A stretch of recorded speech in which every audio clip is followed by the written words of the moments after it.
अस्सलाम वालेकुम या साहिबुल असर वज़मान बफ़िज़ान मुर्शद अब्द हदर हज़रत अबू तालब दा जनाजा किसने पढ़ाया? एक अबलीसी कौम दा सवाल। वैसे तो जनाजे दा हुक्म सरकार अबू तालब इन्हां दे ज़ाहरी वसाल तो 3 साल बाद जिहड़ा हुक्म जनाजे दा आया वो भी मदीना दे विच।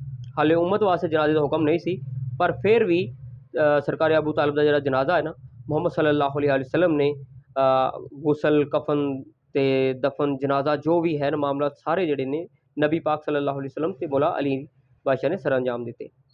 मोहम्मद सल्लल्लाहु अलैहि वसल्लम जनाजे विच तशरीफ लैके गए ते इंतहाई गमज़दा हालत विच जनाजे नूं कंधा दिता ते मोहम्मद सल्लल्लाहु अलैहि वसल्लम ने उन्हां दी कबर ते खड़े होके उन्हां दे बुलंद दरजात वास्ते दुआ भी फरमाई ते होर भी बहुत कुछ फरमाया।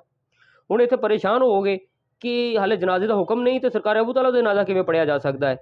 ओए होश कर, ये जनाब अबू तालिब ओही ने कि हाले कुरान दा नज़ूल नहीं होया जदों कि नबी पाक सल्लल्लाहु अलैहि वसल्लम दा निकाह दा खुतबा फरमाया सी सरकार अबू तालिब ने ते उत्थे अलहमदुलिल्लाह पढ़िया सी अलहमदुलिल्लाह।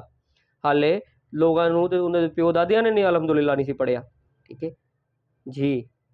ते रह गई गल जनाजे दी ते जनाजा ते सईदा खदीजतुल कुबरा सलामुल्लाह अलैहा दा भी नहीं पढ़िया गया। ठीक है, गल ये की है कि ज़ालिमां दे उत्ते लानत लानत लानत। साबित की करना चाहते हो?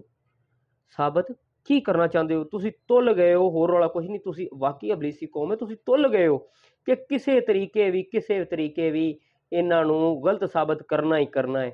ओए इत्थे ते सरकार अबू तालिब दी गल मैं पहले वीडियो च गल बयान कर चुकिया वां। तुसीं ते मौला अली नूं काफिर आख्या, तुहाडी नज़र च ते इमाम हुसैन बागी ते काफिर तुहाडे वड्डियां दी नज़र दे विच। इन्हां दे जिहड़े मौला अली मुहम्मद वाले मुहम्मद सल्लल्लाहु अलैहि वसल्लम दे जिहड़े मुहिब ने, उन्हां दे दुश्मनां दे जिहड़े दुश्मन ने, उन्हां दे दोस्तां जिहड़े दोस्त ने, तुहाडी नज़र च ते ओह भी काफिर। ठीक है, यह तो सिर्फ एक बहाना है, यह तो सिर्फ एक बहाना है। बाकी हुब्बे अली रहमतुल्लाह, बुग़्ज़े अली लानतुल्लाह बेशुमार।